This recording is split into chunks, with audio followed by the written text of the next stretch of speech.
पर्दे के आगे तो सब कुछ दिखता है, लेकिन पर्दे के पीछे आखिर है क्या?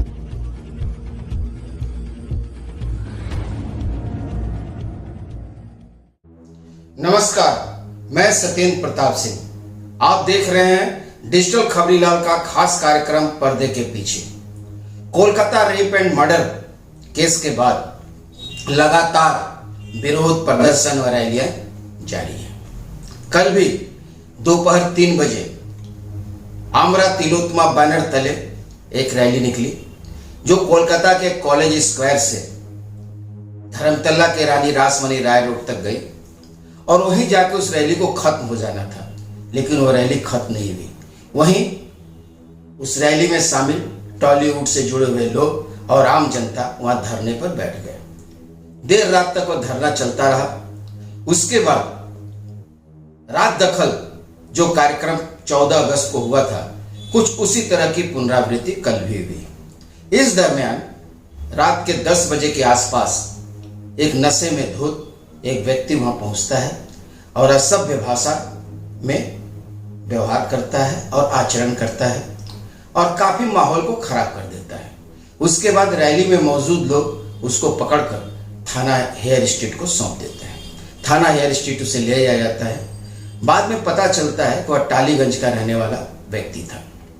दूसरी तरफ इस रैली से के बारे में ही कहना चाहेंगे कि रैली 3 बजे शुरू हुई और उसके करीब 3-4 घंटे पहले ही टीएमसी के राज्यसभा में उप नेता सुखेंदु शेखर राय ने फिर एक सोशल मीडिया में एक पोस्ट किया। सोशल मीडिया में उन्होंने पोस्ट किया। उस पोस्ट को देखने के बाद सुखेंदु शेखर राय ने पोस्ट किया कि July 1789 Bastille fort razed to ground by the agitating people giving birth to historic French revolution. यह पोस्ट बहुत कुछ बयां करता है। जिसने भी यह पोस्ट देखा होगा या पढ़ा होगा या समझा होगा, उसे इसका अर्थ समझ में आ गया होगा। बेसिल पेरिस में बना एक मध्ययुगीन किला था, जिसे बेसिल सेंट एंटोनी के नाम से भी जाना जाता था। यह किला फ्रांस के आंतरिक संघर्षों में अहम भूमिका निभाता रहा। बेसिल के बारे में कुछ खास बातें हम लोग जानते हैं और जानना भी चाहिए। बेसिल को राजा लुई 13 के शासन काल में समाज के उच्च वर्ग के लोगों के लिए जेल में बदल दिया गया था। बेसिल को निरंकुश राजशाही, उसके भ्रष्टाचार और फ्रांसीसी लोगों पर उसके अत्याचारी शासन का प्रतीक माना जाता था।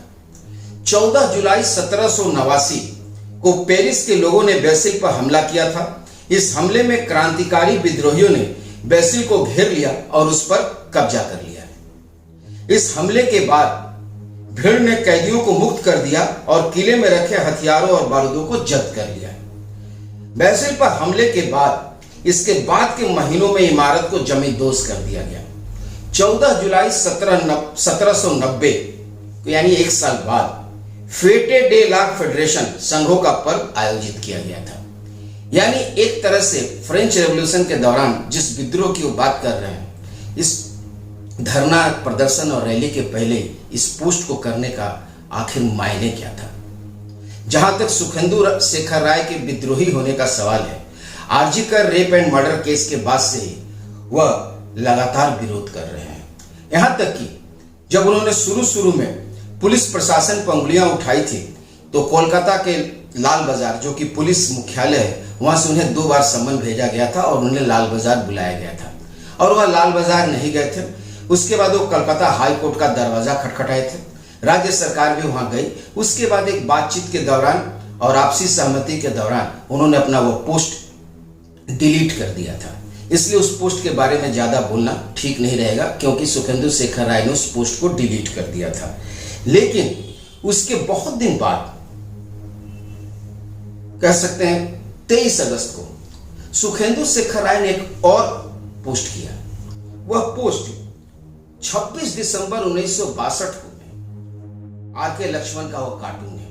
उस कार्टून में है, of course you are not spreading rumours, the charge is you are spreading facts. जैसे कोई अप्रिय घटना जब घटती है तो कहा जाता है कि अफवाहों पर ध्यान न दें और अफवाह न फैलाएं। ठीक उसी को इंगित करते हुए यह पोस्ट है कि पुलिस एक व्यक्ति को पकड़ के ले जा रही है तो वो पूछता है कि मेरा अपराध क्या है, तो बोलता है तुम अफवाह नहीं फैला रहे थे, तुम सच बोल रहे थे, ये तुम्हारा सबसे बड़ा अपराध है।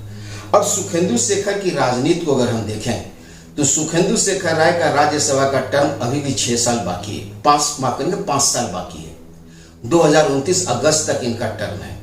ऐसी स्थिति में और ये विद्रोह कर रहे हैं, आखिर इसके पीछे की मंशा क्या है? अगर हम पूर्व राज्यसभा सांसद डॉक्टर शांतनु सेन को भी देखें तो वह भी कुछ इस तरह का ही विरोध कर रहे थे, लेकिन फिलहाल जो है वह चुप्पी साधे हुए हैं। लेकिन इससे इनकार नहीं किया जा सकता कि गियर और क्लच के हिसाब से, स्टीयरिंग हाथ में लेकर ये लोग अपने हिसाब से विद्रोह का और विरोध की राजनीति को रफ्तार दे रहे हैं, कभी कम कर रहे हैं। दूसरी तरफ भारतीय जनता पार्टी इस पर लेकर तंज भी कस रही है और कभी कभी खुलकर नैतिक समर्थन इन लोगों के पीछे देने की भी बात कर रही है। ऐसे में कहा जा सकता है कि आज की तारीख में टीएमसी में ऑल इज नॉट वेल। फिलहाल आज के लिए बस इतना ही। कल फिर मिलते हैं शाम 6 बजे पर्दे के पीछे।